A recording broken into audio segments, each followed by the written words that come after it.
আজকে আপনাদেরকে দেখাবো ফরিদপুরের একটা ব্রিজ, যেটা ফরিদপুর শহরের মানুষ খুব ভালোভাবে চেনে। Faridpur Bailey bridge. এটা অল্প কিছুদিন আগে আমরা দেখতাম যে কিছু ব্যবসায়ীরা, খুচরা ব্যবসায়ীরা এটা ব্যবসা করত।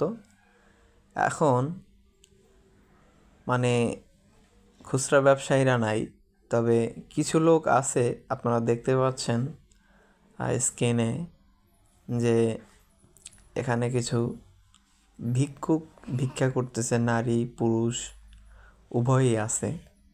প্রতিবন্ধী, মানে একটা বিষয় মানে না বলেই নয়, একসাথে 5 জন 7 জন যদি একটা দলের ভিতরে থাকে বা একটা জায়গায় বসে থাকে, তা আপনি কাকে 10 টাকা দান করবেন, কাকে 10 টাকা সাহায্য করবেন?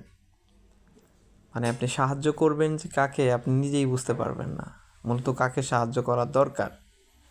তো চলার পথে আপনারা যদি কখনো দেখেন যে এরকম সাহায্যের জন্য হাত বাড়ায়া বসে আছে, অবশ্যই আপনি আপনার যথাসাধ্য চেষ্টা করবেন তাদেরকে